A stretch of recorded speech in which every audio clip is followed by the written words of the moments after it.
Yeah. This concerns the issue of the first mass. Basically, we are not in harmony with the position of the National Historical Institute, which, in their view, is still that of Limasawa. Actually, there is nothing new in the position of NHI.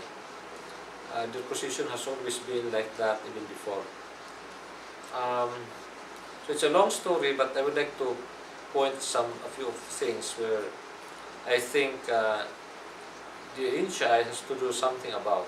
First is the appreciation of evidence.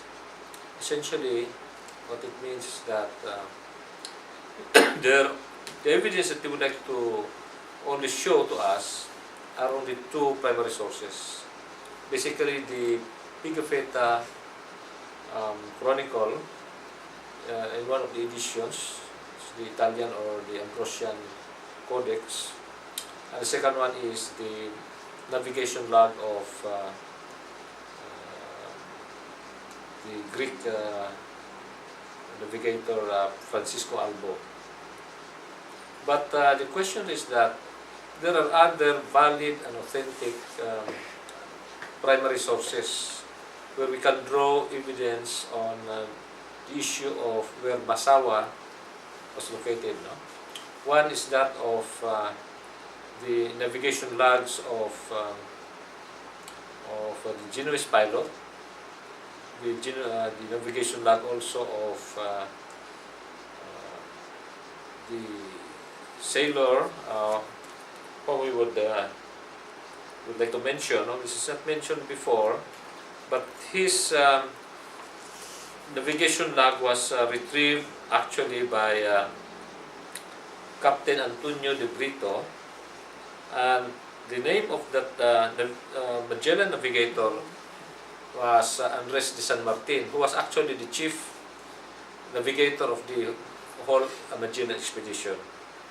That was these two evidences were never taken in, except apart from the fact that that in fact these were valid and authentic primary sources, because they were with the Magellan expedition, and their evidences and their documents were deemed valid by all Magellan scholars.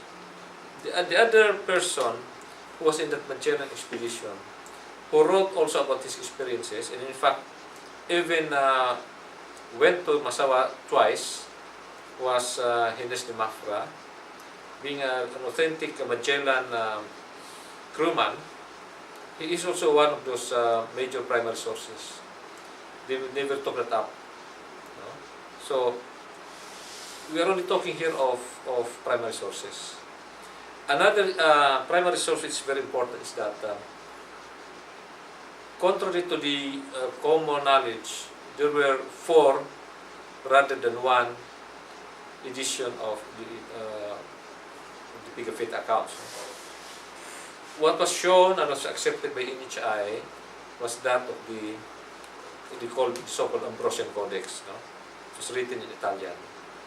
But there were 3 others which were written in French, and which were accepted by knowledgeable Magellan scholars to be authentic, which are the 2 French manuscripts now in the major library in France, and another one is the so-called Yale Codex, written in French also by Pigafetta, which was the most, in fact, the most important of the 4 editions, the Yale Codex.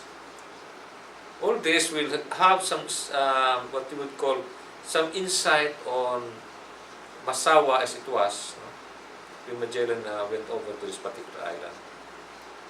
But these primary sources were never taken into account. No? The other thing also is that there were 2 particular Portuguese statements in the 2 documents, which were very crucial to understanding about or understanding of Masawa. Again, that's not taken into account. So in terms of primary sources, primary evidence, to my mind, what makes the NHI position invalid is the fact that it limits itself to only two primary sources, despite the presence of other major primary sources which are authentic and valid. The other thing also is we need corroborations on particular statements of the accounts of Pigafetta, for example. No? And the way that the NHI panels would look at it is to go into only a simple textual interpretation of what the thing is meant by this particular document, particular statement. To our mind, that should be complemented by really serious, solid, scientific explanations. For example, about the Masawas anchorage. There are already data on that, no? Done, for example, by the Defense Department of the United States, no? The Defense Mapping Agency. Or about the area of Butuan, where we believe Masawa was.